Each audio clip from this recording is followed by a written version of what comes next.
Yes, Jason Green Arrows, welcome back. It's me, it's Dean, all the way in San Diego with a 7K rank. Dean, that sounds pretty sweet. How are you, mate? Not bad, is it, mate? Not bad. Must be the highest I've ever been in my life. I can't definitely confirm that, but I'm pretty sure it will be. Yeah. Back in the day, I used to get some good finishes, but there was nothing like that. So, yeah, welcome aboard the 7K train. Let's see if I can stay there, mate. There's a long way to go. There's a long way to The go. only way is down when you reach those dizzy heights. It feels like the only way is down. I can't imagine what it would be like to suddenly be like, I don't know, top 10 or something, because you're like, I don't know. I'd be like really like overwhelmed by it and be like panic. Like I'd really overthink decisions. I just kind of pretend it's not happening, mate, and see what happens.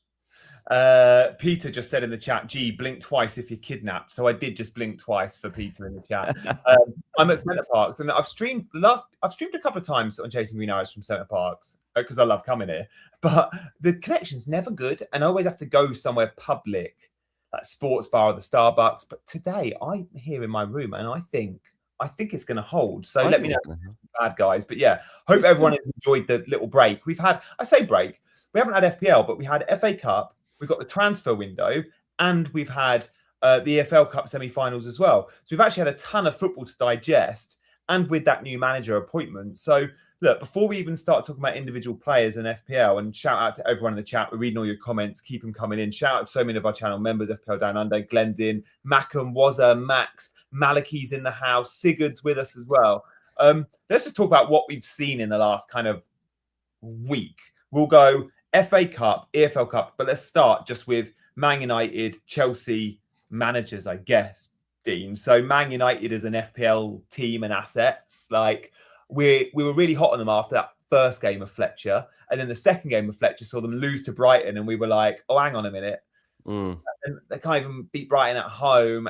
And if you've got Acuna, and many have, and knowing they play Arsenal and City next two fixtures, do we sell United now? Do we wait and see what Carrick brings? Like, what's the plan there? I think Carrick will actually do okay. I mean, at the end of the day, both clubs have downgraded managers.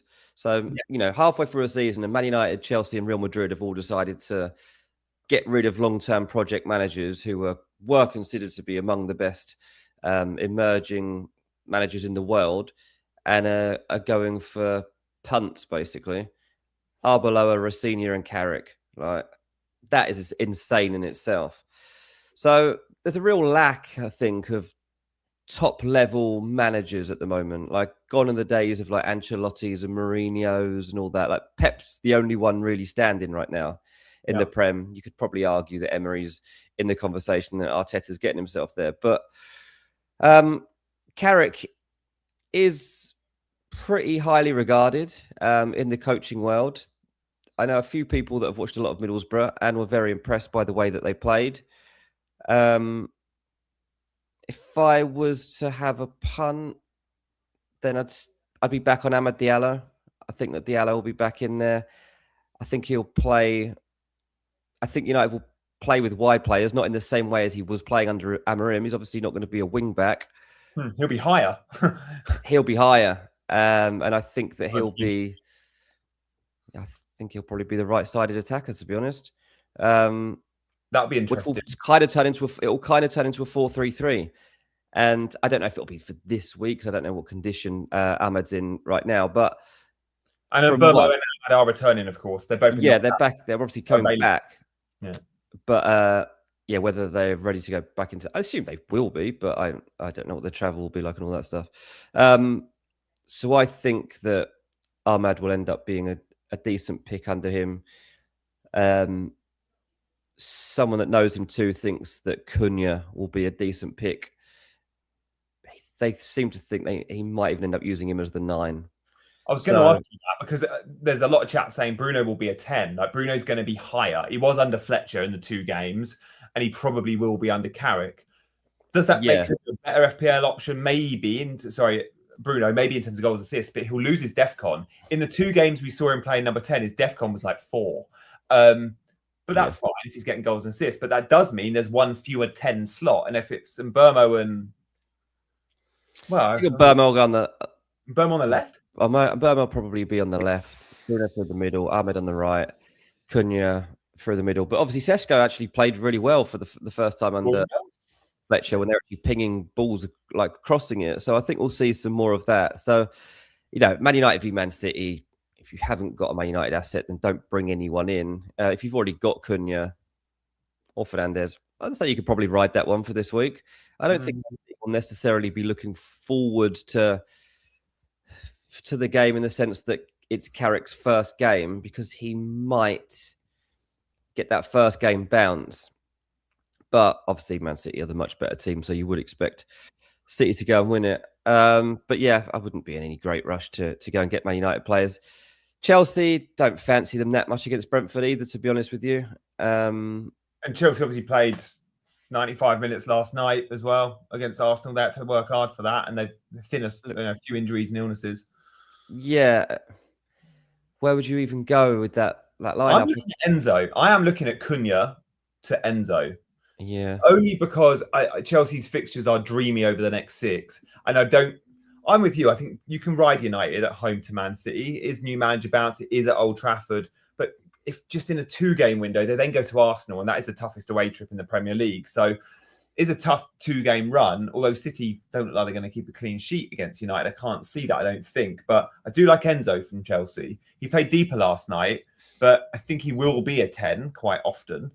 And, even that goal from Garnacho, the second goal, Enzo's inches from a late run into the box and a diving header, it just goes over Enzo's head, but it's nearly a header from 4 yards out. He does box crash well, and he is playing good football, and he is only just over 6 million.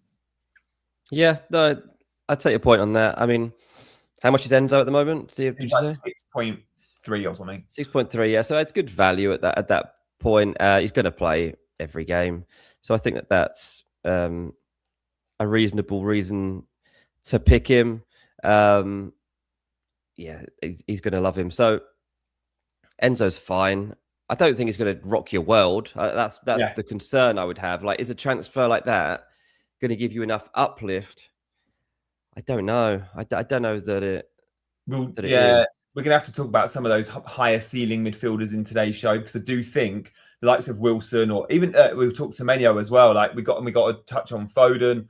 Like, midfield dilemmas are absolutely there in FPL right now. Dean, we've had some awesome comments coming in already. And by the way, Glenn has already gifted a membership. Thank you very much. Oh, nice one, Glenn. I'm going to just pick out some comments. We have so many good ones. First up, Simon a while back said, "Yes, boys, first time ever watching at a normal time from the UK. Just returned from 11 years traveling." So look, first time viewer. Thank you, Simon. If you are new around here, do subscribe to the channel, but also hit the like button if you fancy, guys. Thank you as always for the support. Are you guys eligible to win any prizes says Down Under? Yeah, we can still win the same ones anyone entered in the game can. The stress ball might be coming Dean's way. Sigurd Semenyo was good. Yeah, we'll talk on him. Mackham's not sure Ahmad fits in with Mbermo, but as Dean says, maybe one has to go on to the left. That'll be interesting to see. CH says, am I streaming from jail? No, I'm at Centre Parks. And FPL Discomfort is the highest ranked content creator in the space at the moment. There is only 18 points. He's only 18 points above Dean, but he's at a rank of 2.5k. He was at 990 odd last week, and he's drifted out to 2.5k. But absolutely smashing it, Kieran. Again, one of our members. So well played, you. Yeah, that's good. But yeah, Dean, what else do you want to touch on? Well, we'll start.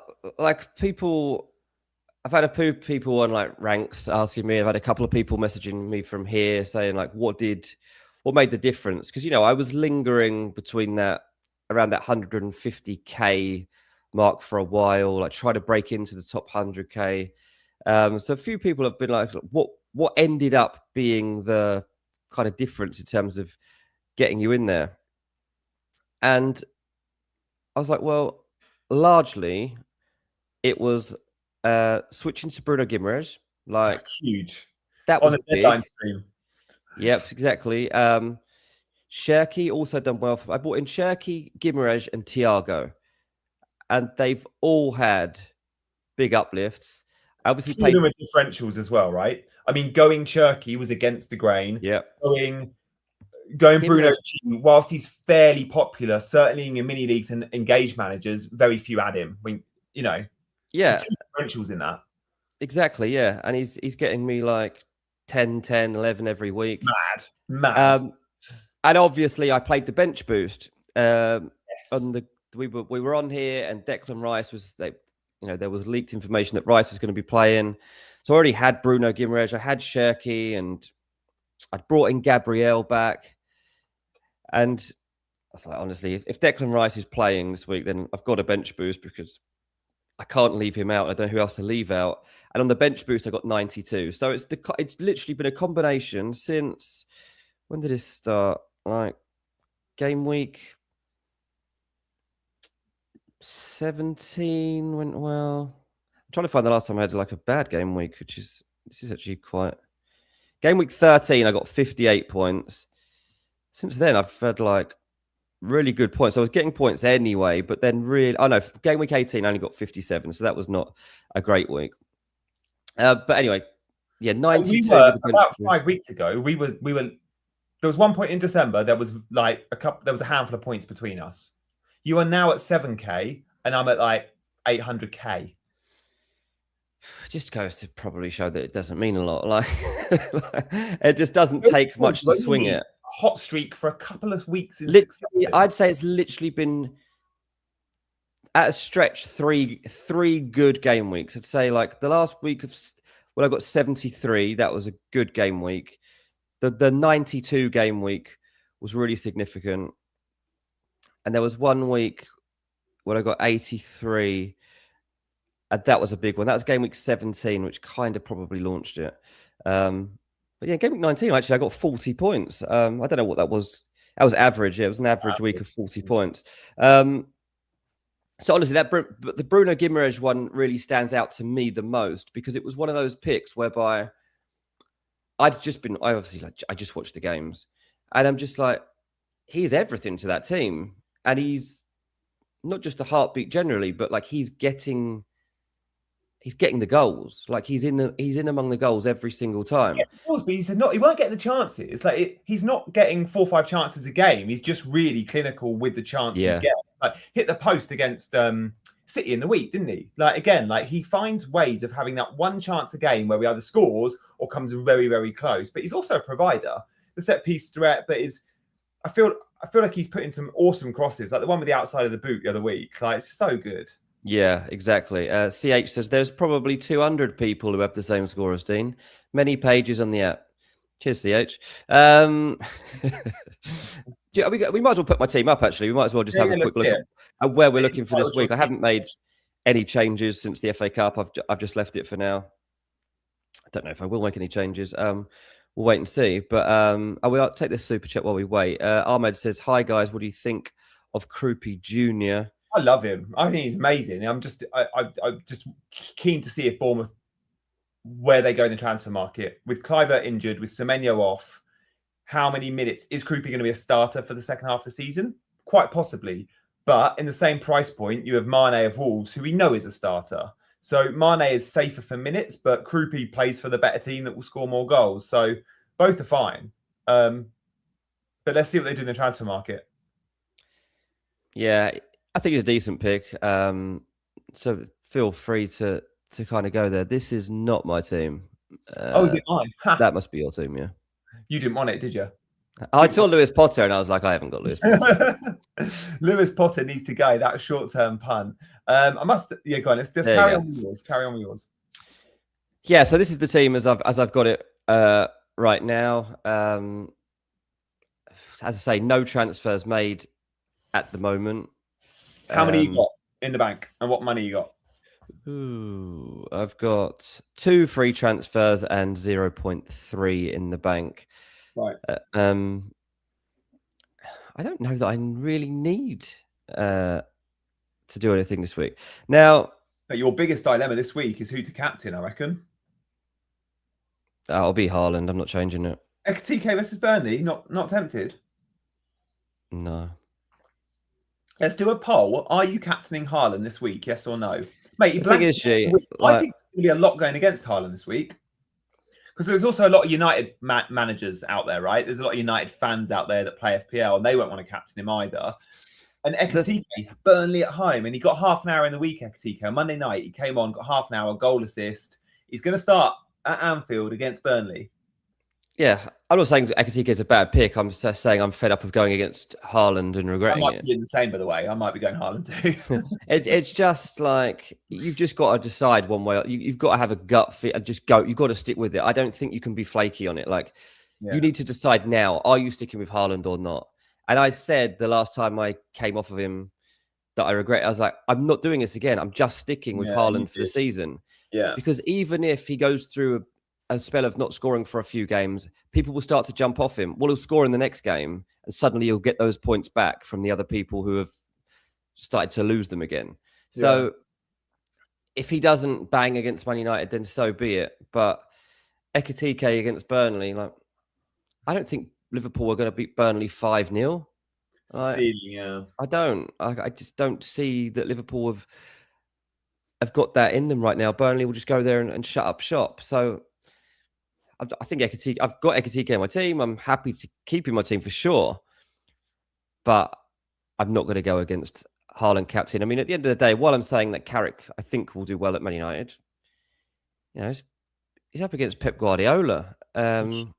God, that is quite a reality show. That is quite a welcome to the Premier League, isn't it, for Carrick? This is the he's had a couple of days training. He literally had a couple of days training with him before the game, and he obviously knows what you or I could go into Man United and know roughly what you need to do because everybody watches Man United every week and everybody knows all of the players and stuff. But it's also like it's not just worrying about your own team; it's worrying about Man City's team. And they've got Semenyo in the mix. He's started well. I think, by the way, you absolutely stick with Semenyo. I think the Semenyo replacement is Semenyo. I said all along, Semenyo won't be as good at Man City because of minutes. And now I'm already changing my opinion on that, having watched the last couple of games. But also seeing him line up, I thought he was going to challenge on the left with Doku. I didn't see a world in which we saw many games where it was Semenyo one side, Doku the other. You called this. It absolutely is that. That is Pep's vision. It is Semenyo on the right and Doku on the left, quite clearly. I didn't see a world where that happened because I was like, well, where's Cherky going to play? Where's Foden's not always going to play 10 if Reinders is playing. That right-hand slot will be Cherky, Foden, Bernardo Silva. It'll be one of those three, but actually it's not at the moment. And I wonder if he's going to go back to Sterling Sane style wingers. And he said in his press conference, I think yesterday, like he mentioned that how he wants to get that form back. Yeah, exactly. Look, Semenyo could play. He even has mentioned Semenyo playing through the middle. Which I thought was interesting. The fact that he mentioned it himself, I find interesting. When Haaland's injured or suspended or whatever. And he's talking about Haaland needs a rest. He's saying that we need Marmoush to come in soon because Haaland is tired, right? Yeah. So that's another option. I mean, by the way, in the last week, I've kind of fallen in love with Antoine Semenyo. Like, he's amazing. Suddenly, because he's had this elevation in terms of profile, I've suddenly seen way more. Like, obviously, as a journalist, I've met loads of the players in the Premier League, and I know, but like there are some from the last few years that I've never really dealt with or actually been around. And Semenyo has just never had any crossover with Semenyo, so never met him or anything like that. And at Bournemouth, obviously, I've learned that he's a great player, but didn't know anything about this type of person he was. And only since he has left Bournemouth have I seen all the good work he did in the community at Bournemouth, how much he meant to people around the club.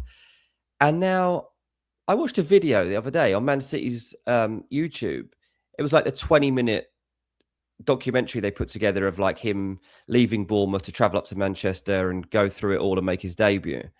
Like, he is like, he's one of the nicest guys you'll ever see. Like, he's so smiley, he's so friendly, and he's so grateful for the opportunity that he's worked so hard to get.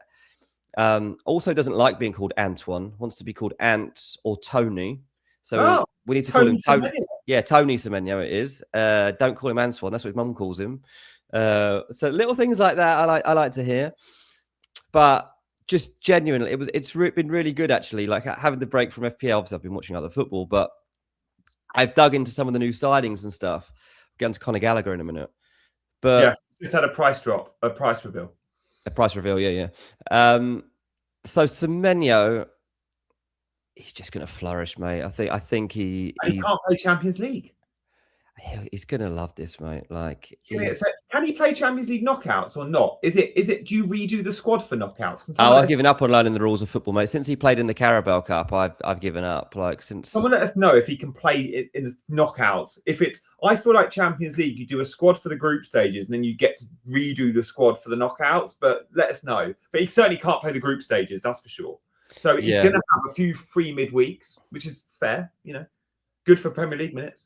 Yeah, absolutely. Man City play Wolves next week.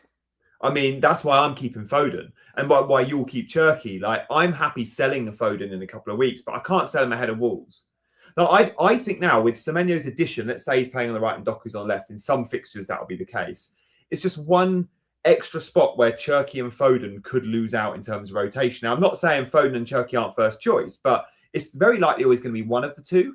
Because Bernardo Silva plays every game and Reinders is playing well at the minute. And you can't, it will be Bernardo Reinders plus Foden or Bernardo Reinders plus Cherky if the both wingers are on the pitch, plus obviously a DM. Yeah, absolutely. I think I'll be bringing in Semenyo for Wolves at home. I like that. I really think I will. And especially if I don't make any transfers this week and I've got 3 transfers for next week, I think that is a fixture that I'll be happy to move on to. I mean, you look at that game week and it's a pretty difficult weekend to predict, to be honest. There's a lot of evenly matched games, or ones which you just wouldn't know which team's going to have the bad day. And it's probably the only nailed on result I could give you is that City beat Wolves. They'll probably lose now, I've said that. But that's so reliable, though. You're right. Those big fixtures at home, they're just bankers. Like, it should be. Obviously, it hasn't always turned out to be the case, but Semenyo any good on a wild card, says Mackham, and I think definitely. You'll miss a game or two, but you'll miss a game or two with Cherky or Foden or Reinders or Doku or Bernardo. Haaland he'll still come on. Like, I don't think there's going to be many games where you don't see Tony Semenyo. I think we'll see him feature a lot, and especially because he's going to be versatile in this team.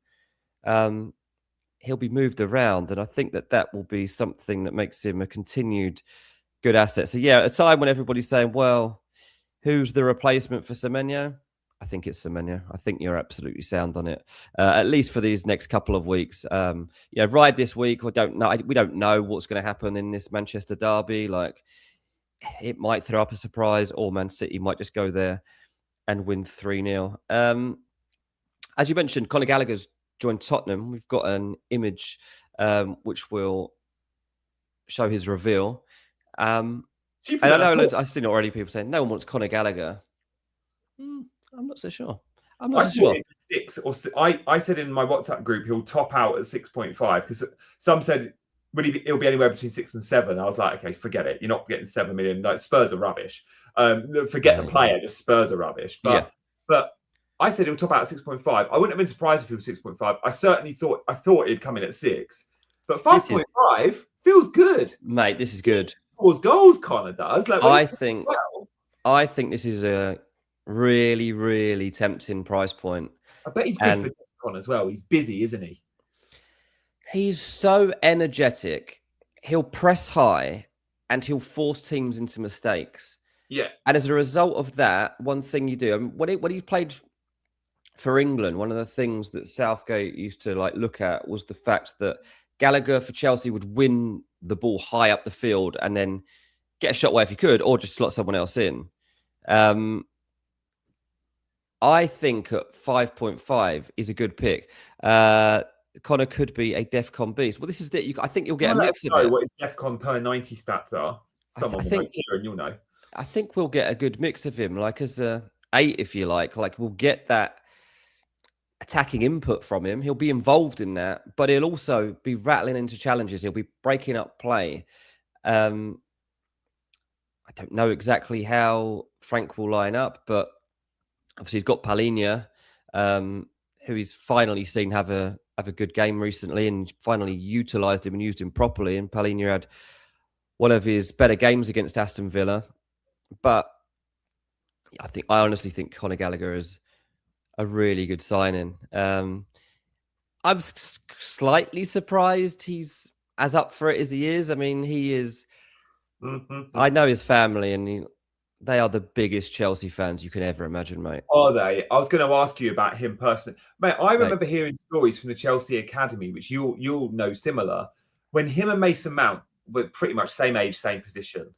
Conor Gallagher was being spoken about like at that level of sort of Mount, and Mount was like a star boy. Like, but the two of them were meant to be like Chelsea forever, the future of Chelsea, weren't they? Yeah, and they were gutted when it wasn't working out for him at Chelsea, and it was really tough to go. And he was linked with Tottenham at the time.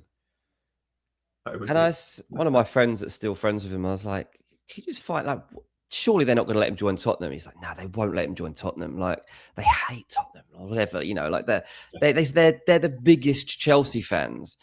So when it came this time around, and I was reporting on this like pretty early, to be honest. Like, I got a sniff of this a while back, and the big hurdle that I kept being told about from the Tottenham men, they were like, "We just got to sort out the wages. He's on nearly 200 grand a week at Atletico Madrid. Like, it's toppy, because that's really is like it's becoming one of Tottenham's top earners to do this. And like, it just depends whether we can do it." And he's and I was like, "What about the Chelsea thing?" And everyone's like, "You know, he's a professional footballer. He's just got to go with what he goes with." And Aston Villa was definitely tempting to him. I'm slightly surprised he didn't do it, but I just wonder, honestly, he's like, their family's really tight. They live in Surrey. Like, he can be back close to them and stuff. I don't think he was ever. Villa were interested before too, and I don't think he was ever that keen on living in Birmingham, from what I'd heard anyway. So, you know, now we're seeing pictures of Conor and his dog even wearing Tottenham shirts. I don't know if he walks into the Villa 11. I like him very much, but the Villa midfield has been playing so well this season. Like, is he going to play instead of Tielemans? No. Is he going to get it? Like, John McGinn isn't even nailed at the minute, or he's having to play out wide, and he is the Villa. You know, he is Villa. He would have looked at Spurs and gone, I can be a big presence in that team. I can be on a lot of set pieces. I can play every minute. I think he's definitely one to watch. Not just one to watch, mate. I'd sign him now. They've got West Ham and Burnley. And they've got to turn around their season immediately. Does he come straight in play? Does he come straight in play this weekend? I don't see why he won't, mate, because they're not that good. Yeah. I don't see that Thomas Frank's going to be, I'll give you 20 minutes at the end. Why? Yeah, and it's not like he doesn't know the league or his teammates. I'm ready. I'm like, I like, you know, you're straight out the box signing. Like, that's why you've paid the sort of money that they've paid for him. Yeah. Because, your book's ready and you just go straight into that team. So if I was to make a transfer this week, mate, as ludicrous as people think it might be, I would take a punt on Conor Gallagher and I'd go for him for 2 weeks and I'd see how it goes. I love that, mate. Go on, do it. I want you to buy him, because I don't think I've got the minerals, because I'm not sure about the start. But I don't know who I would put him into the team for. That's my problem. My five in midfield right now is Guimaraes, Saka, Rodgers, Rice, and I've got Shirky on the bench. I mean, I think Shirky and Foden after Wolves, but you're selling Shirky, I'm selling Foden, because we might not even get, like, Shirky isn't starting Man United and Wolves, and Foden I don't think starting both. Like, I think they're both now big minutes risks. I'll probably do Shirky to Semenyo is what I'll probably do. Yeah, fair. Let's see your team. So like, and obviously, like, I don't know how to play it. It was quite interesting, G, as well. So, like, obviously, like, getting to a good rank, and you'll know what I'm probably going to say here, is like, there is a part of me, I'm not a content creator. I've not got any pressure from outside to, like, have a good rank, things like this. Part of me, I look triple captain, wildcard free. I'm not saying I'm going to do this week, but, like, pretty soon, I'll probably look to use those chips. Next week, because I just won't be falling, but I'll just be like, I want to stay up there. And why not? Like, this has been so many people have been saying what a hard season this has been, and it has been, because it's so unreliable. So, yeah, I definitely think you have more reason to play against the grain, because you're now playing against a lot of obviously very good managers with great ranks, but a lot of them will have very similar template teams.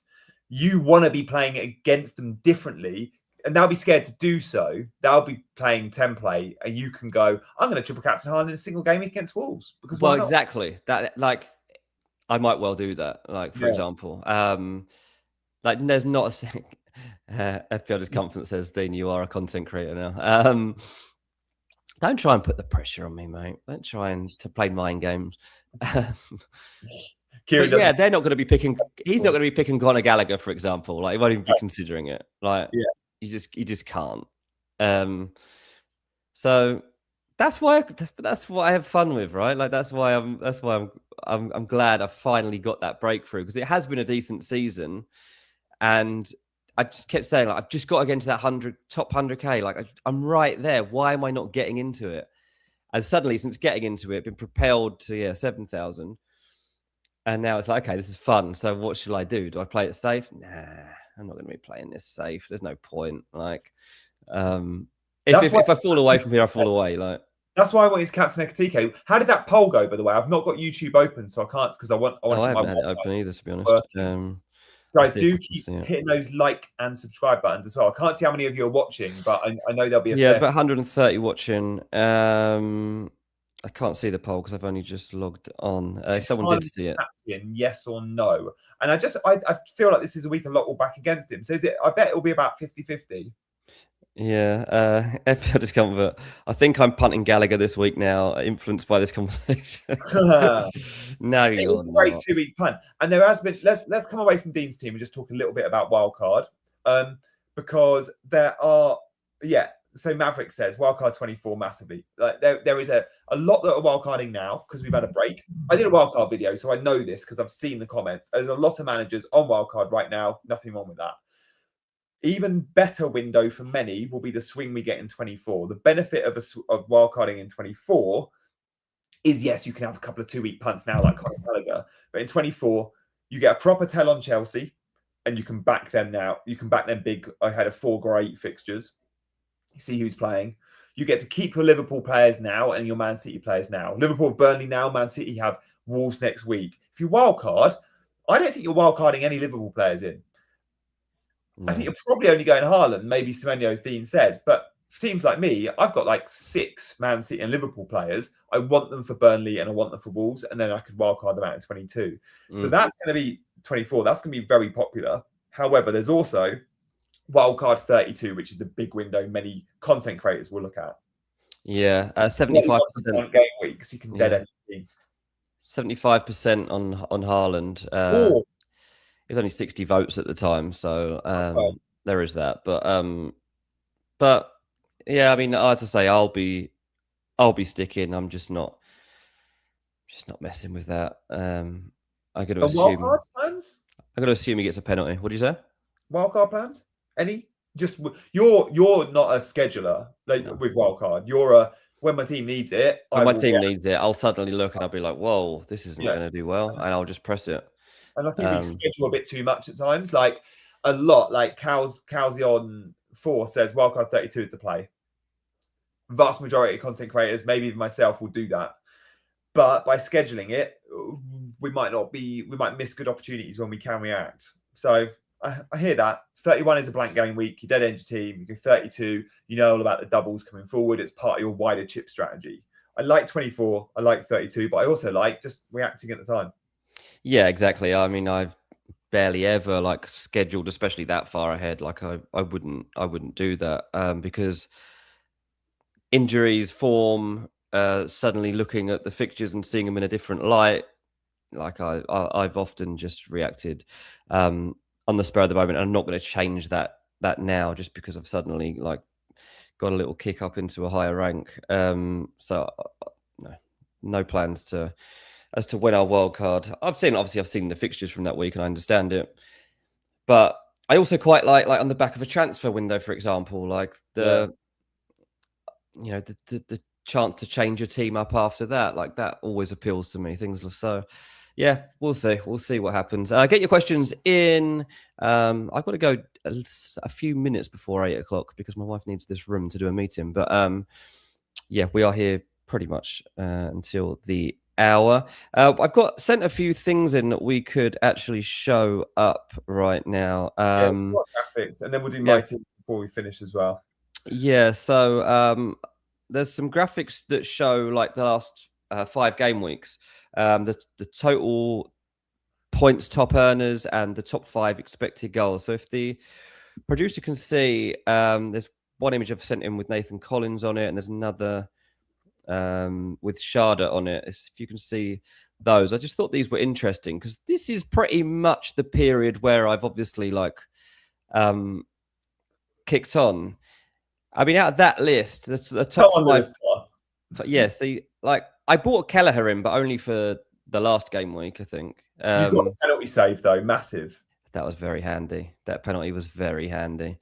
Haaland, surprisingly, I haven't gone. Imagine if I had gone Calvert-Lewin. Like every season, it seems I've had a punt at some point on Calvert-Lewin. This season, I haven't, and I've actually missed the most points he's probably ever brought in. But Nathan Collins is like sneaky good to get up there, the top point earner from the last 5 game weeks. We've all known that he was doing well, but I don't know we would have had him down as like the top asset we could have had. I mean, he's great for DEFCON. He's got a real goal threat. He's changed his centre-back partner. Vandenberg has been dropped by Brentford. And I think that's better for Collins. Collins is now mopping up in the DEFCON 2. And Brentford are keeping clean sheets. Lewis Potter listed as a defender, remember? So three of the top 5 here, well, the top 3 are all Brentford defensive players. And obviously they can keep clean sheets. But fair play. Fair play to any that own them. Differential pick. Yeah, exactly. And now if we flip it onto the top 5 expected goals from the last 5 weeks, then we see that this Brentford theme only continues. So in that list, we had 3 Brentford players. Here we got 2 different Brentford players. Top 5 expected goals. Sharda and Thiago figure heavily. So, 2 Brentford own Sharda. Mate, like Brentford have just come out of nowhere and nobody's willing to actually believe in them. Probably because we all had this preconception that they were going to struggle and maybe get relegated this season. But they've been coached extremely well this season. They've put a lot of effort and focus into certain aspects of their play. And it is completely paying off. Now, they do have a couple of tough weeks coming up, Brentford. So they've got Chelsea. And then who have they got the week after? They've got a dreadful run of fixtures, but I can't remember. Oh, no, actually, the next one after that's all right. It's Nottingham Forest. But then they got Villa away after that. So it's not easy. But like the fixtures haven't seemed to matter. They're picking up good results. And so we probably do need more than one Brentford asset. As I say, I've got Kelleher and Thiago. I'll probably top out at that. But yeah, the Shardas, the Nathan Collins, these guys are good picks, and they're proven time and again. Look, Calvert-Lewin figures in another list here. Like he comes into it as well. So for anyone that's tempted to get on DCL, then all the evidence is there that you should still go with it. We've got the 3, I think, most bought-in players as well. Thiago is obviously on that list. I'm going to say something that many will disagree with because he's so good at the minute. I'm going to say we've missed the boat on Brentford points. I know Dean's got the double up and they've been huge for him. I think I'm very much driven by fixtures and the run they've got is bad. I don't think if I was on Wildcard now, I'd be going Thiago. And I know so many are buying him. And if you've got him, I don't think I'll be selling him. Of course I wouldn't. But is he a buy? I'm going to say no. I think someone like Ollie Watkins with his fixtures, I think I prefer. But Gabriel, I do see as like a set and forget option. Need him in your team. And then Bruno Guimaraes being so highly bought, he's going to be rocketing in value as well. Fair play to those like Dean that got on him early. So there are 3 big names. We won't have time for your questions today. But I want to show you my team as well. I, like Dean, have 2 free transfers. And Dean, this is what you're up against. Around the top 10K, there'll be a lot more teams that look like mine than yours. They would have just managed their team better to get to that point. This is a more template-looking team. Yeah. So you're hoping like teams like Liverpool and Arsenal and Man City, you're hoping they get clean sheet wipeouts. Like so many around you will have double Arsenal defence versus 100%, yeah. Defense. They'll have a Virgil or an O'Reilly. So that's what you're backing against, I guess. And you've got way more differentials, like even players like Rodgers we've not discussed. Great pick moving forward. My players that are vulnerable are Cunha, Saka. I still think I just need Rice. I just need to make that move. Rice is better than Saka and saves you 3 million. But there is a chance I wildcard in 24, which means I don't want to do much to this team because I like this team this week. So I'm looking at the moment of selling Cunha because I don't like City and Arsenal as a batch of 2 games for Cunha. And if I'm selling Cunha, where do I go? Like, Enzo is firmly on my mind as being an early adopter of a Chelsea player. I do think we're going to be buying Chelsea players soon. But Dean, just convince me against Harry Wilson, will you? Because he's constantly on my mind. Like, I've been talking about Wilson since he scored, like, before he went on that really hot run. I've been saying Wilson looks good this year. And honestly, as an Italian fan, I'm worried that Wales, if Italy win their semi-final in Bergamo against whoever it's against, Northern Ireland, we will play Wales probably, if Wales win theirs, in Cardiff for a place at the World Cup. And I can see it now. End of March, Harry Wilson is taking Wales to the World Cup at the expense of my Italy. I just know it. Look, I mean, I did not think he could stick this out for this long, but his form is unbelievable. Like, it's not his form that's unbelievable. His performance levels are unbelievable. Like, there's a difference between form and performance levels in my book, and Wilson's got both of them. I've never seen him play this well for this long in the whole time he's been at Fulham. When we signed him, it was clear straight away that his technical ability was on another level to most of the players we had at the time, but he would struggle to stay fully fit. He'd struggle to show consistent form. And I remember at one point I was like, honestly, we need to give up on this guy. Like, he's just not going to do it.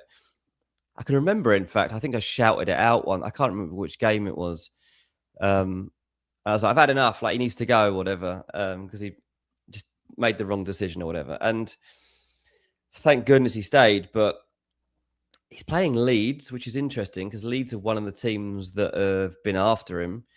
I mean, there's no way he's going to go and join Leeds at the moment. Buonanotte instead. Yeah, exactly.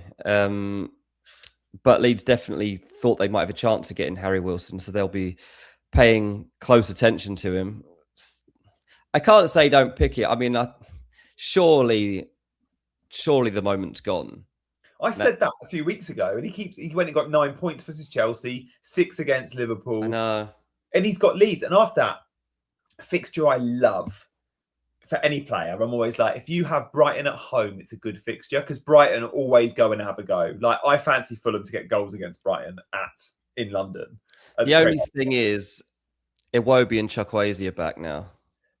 Oh, did they lose to Morocco? Nigeria. Well, they'll be back for then. I mean, and like, so they'll be back coming back into the picture. And that's something. But he's still nailed, right? He's still going to play 90. Yeah, absolutely. But it's just like for the last few weeks, he hasn't had the same level of competition for his place. And you know that we've had to use Adama Traore, for example. Like, the sooner we can, I can't believe West Ham want to sign him. Like, just drive him across London right now and drop him off because Adama's done. But so, yeah, when Chukwueze and Iwobi are back in the mix, it just means that his game time is likely to drop a little bit, or there's more chance of it at least. An early sub or yeah, exactly. Like, I don't think it has a massive influence. You're not, when a player's in this side of the form, you obviously just play him as much as you can. But it's just something to consider that the squad will come, and also Fulham. If we do lose Adama Traore, then Marco Silva wants to replace him. So, I mean, we'll get another, Raheem Sterling is genuinely somebody that Fulham have looked at. So, yes, there'll be those sorts of things. So it just might be something to be aware of. But on a weekly hit against Leeds, yeah, obviously, like, he could be a good pick. We might be here on Saturday morning on our deadline stream on Chasing Green Arrows. Stay tuned for that, or make sure you're there for that 8 a.m. with me buying Wilson. I don't know where I'm at. I'm looking. I think Cunha leaves, and I think it's probably Enzo or Wilson. But yeah, let's see. I'm gutted. When I bought Lewis Miley about 6 weeks ago, I was 0.1 short of Harry Wilson. It was Wilson or Miley, and a price rise got the better of me, and I ended up going Miley, who actually has been, it's a bench player, and he saved me money. But I've lost a ton of points there. Yeah. Yeah. Yeah, that's not ideal. That's the at only all. decision I'm looking at, and I've currentently got the Iron Man on TK's every chance to go Haaland. I'm still unsure there. I'm big. Yeah. I've got triple Liverpool already. Maybe, as you say, Dean, if Burnley are very good at parking the bus at Turf Moor against the big teams, but I do think they often struggle on the road. But Scott Parker can do it, and Liverpool haven't clicked at all yet. So maybe we see a tighter game than some expect. And if we do, I've got triple Liverpool and TK captain. It could be overkill. Haaland to do damage against United, as he always does, I guess. Yeah, absolutely. So I'm just trying to, if you see me looking around, like my battery is not charging on my laptop and it's down to 15%. Oh, well, we got about 15 minutes or less, Dan. Yeah, so let's do some questions. I don't know why that's doing that, and that is a bit of a concern for the rest of my day if my laptop's going to be dead. That's your life. That's not ideal at all. I mean, this laptop's definitely seen better days. I've got to the stage where I keep popping into the Apple store and looking at them, and I'm like, I just can tell that it's time for a new one soon. This might be. Do you know anyone that Apple do student discount in the US? Do you know any students that can get you student discount? Because I've benefited from student discount in England a few times. Really? Yeah. I didn't know that. It's a good percentage discount. Is it? Yeah. Yeah. Didn't know that.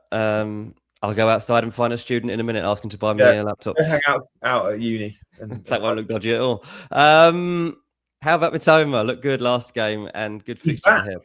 Mitoma is back. Like, it's Brighton have missed him. And he always looks good. That's the problem. Don't watch Mitoma too much because you'll always end up wanting to buy him because he always looks good, but he doesn't always become a good FPL option. But yeah, he's returned against City. Bournemouth at home would be the entry point, and 3 of the next 4 are at home. So Bournemouth, then it's Fulham away, but then Everton and Palace also at home. I like Mitoma for the price point, 6 million, 6.1. Yeah. I think I will sell Shirky or Foden. I want Bruno or Palmer. Ooh, Palmer's risky. Plus, I think one of them will get benched. Yeah, I mean, I wouldn't pick Palmer this week. You know, he's Rafinha is clearly not going to take risks on any players that he's told not to, especially at this stage of his Chelsea career. Like he's like, oh, he's ill. He's not ready. Fine. I'll just pick some kid I've never heard of instead and put him on the bench. So I wouldn't touch Palmer yet. When he's back, then yeah, I'm sure. But he's not risking him. He says he doesn't want to lose him for 6 weeks, so he's not going to do it. Why not Rodgers? Well, I've got Rodgers, so I assume he's talking to you. Yeah, why not Morgan Rodgers, Gianni? Don't know. There's something about Rodgers and Bruno Guimaraes and players like that have done really well this year that I don't like picking because they don't clock high enough XG. And I know that will be an unpopular opinion because it doesn't matter what XG they get. The points they get matters and the goals they get matter. But I want to see from my 7 million plus assets, chance creation or shot volume. And I don't think I get either necessarily from Rodgers. I do get output, but is that sustainable? And XG models tell us that often it's not with a player like Rodgers. He's just in a rich vein of form and everything he's hitting is going in. Same with Villa. I have a few trust issues. Not looked massively into it, and I am still open to Rodgers. I'm not ruling him out. Yeah, he's another one, by the way, that's done very well for me. I'm glad I got into Rodgers when I did. It's been one of those seasons where honestly, I've waited probably 10 years for this moment. Like the players that you see playing well, and you think, yeah, I believe in that. I believe in that. And like, it's actually all the picks have started to pay off. Like, don't know that this can last another 16 game weeks, but who knows? At least it's been fun to actually see some of it come to life. So I have enjoyed that aspect of it. Dean, how do you see the January transfer window? Tottenham, I think, will do something exciting in attack. They're trying anyway. I mean, I think they're trying to be too ambitious, in my opinion. Like they're looking at like Yildiz at Juve, and no chance. It just isn't going to happen. And Diamande at RB Leipzig, who Leipzig seem adamant is not going in this window. Maybe they'll get like Akliouche out of Monaco or something like that. But they're trying to really push the boat out. Newcastle have a small temptation to do something. Maybe a centre back, maybe Jorgen Strand-Larsen. I think Strand-Larsen will move this month. I think we'll find a new club. Forest, Newcastle, somebody like that. Chelsea. Man City wide forwards like Bob, Marmoush, Semenyo. Are they going to go to? Bob might go. He's the only one that might go. Premier League. Yeah, maybe. So I'm really interested in those players as FPL options if they're at the right club. There's a chance that Bob could go to Palace like late on in the window, which could be an interesting one. At the moment, I think he's got like Palace and Dortmund, so that's quite a contrast of two options. Chelsea looking at a centre back, but we'll wait and see who they actually sign. Yeah, so it's not going to be a crazy window, but there'll be a couple of surprises late on. Do you think Saka gets rotated v Forest? Saka's probably the player that I've got most concern out of in my team. Like, I'm sticking with him because his output's been okay, it's been steady, but he's not setting the world on fire. I'll be keeping him for Forest. I'll just assume he plays, to be honest. They play against Forest on, the late kickoff on Saturday. So, Yeah, I think Saka's, he's trying to win the league. He's going to play Saka. I can't believe he won't. I'm getting the old low battery sign come up, so I'll do a couple of minutes, and I think I'm going to have to cut this off and try and save my day by fixing this charger. What to do with Keane? Branthwaite returned to training with the team today. Everton's Instagram randomly I saw earlier. So look, Keane suspended. Branthwaite will be back soon. I'd move to Tarkowski if you can, or go elsewhere. Like, there are other good defenders out there. Go to a cheaper DEFCON beast. Very good. I'm going to have to go, mate, because this is literally about to die. Sorry, everyone. I'll stay a couple of minutes, guys. I'll do some quick fire questions. So, cool. Dean. All right, appreciate that, mate. I will be back for the deadline stream. So, G will give you all the details on that, and I'll catch you there and let you know what my transfer plans are. Good stuff. Thanks, Dean, mate. 7K is unbelievable. Very jealous of his rank. And I think he maintains it. I think he betters it. The way he manages is so loose, and it's so against the template. He's got a real chance. It's been a season where the template hasn't performed, and if it continues in that way, Dean's not going to finish at 7K. He's going to finish considerably better than that. If he goes and he'll probably hit. If he goes and he's talking about using chips earlier than doubles, and I'm like, oh, I hate that, but I've hated a lot, and he hits it. And if he goes and triple captains Haaland against Wolves, he'll go and score a brace for him or a hat-trick for him. I just know he will. So fingers crossed for Dean to have an unbelievable season. And I love that he just manages differently to so many, content creators that you might watch and me. Good stuff, guys. Get your questions keep coming in. Also, do be sure to hit that like button. And if you're just tuning in, yes, Gianni's sat in a bed at Centre Parks. I've not been arrested. I'm not in jail. Planning on getting Delap. Yeah, he was ill last night. I think Delap's a great punt. And Rossini did confirm Delap was due to start last night. I think he's first choice 9, but let's see. Sack off Bowen. I think, would you sell Cunha if it means I have to bench one of Thiago Alderete? Yeah, possibly. I think that's fine. Thiago versus Chelsea, I think it's a tough fixture. 2-week punt from Liverpool. We go for Wirtz, Gakpo, or Szoboszlai. I own Szoboszlai, but I'll probably go Wirtz. Double pillows in jail, no chance.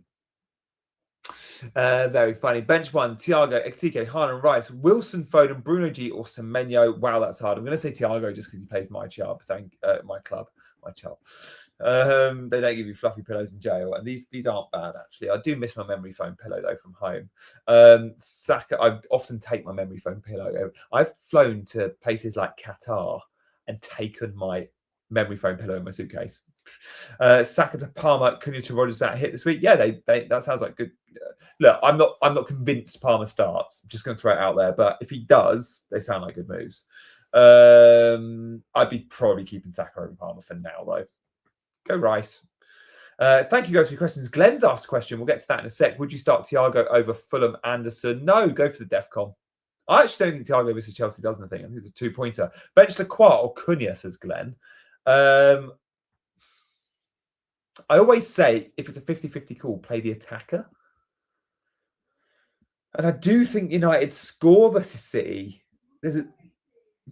But Lacroix is so good at all the extra points. And Sunderland don't score many. That could be a 0-0.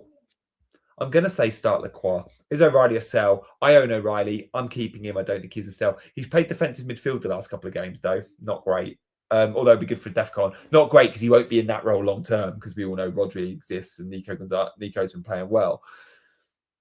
For now, I think you keep him. Best Cunha replacement? I don't know. Watch my team selection video tomorrow because I still don't know who I'm buying. Am I buying Rodgers, Wilson, Enzo? I haven't really spent much time thinking about FPL this week, if I'm completely honest. I'm going to get my head down tomorrow before I make that video, which will be out tomorrow night probably, with my team selection and be like, let's process what exactly I'm doing. But almost certain, I think I'm selling Cunha. Thank you for watching, guys. We will see you very soon on Chasing Green Arrows. Deadline stream, 8 a.m. Saturday morning. We'll see you there. Like and subscribe on the way out. Thank you for watching.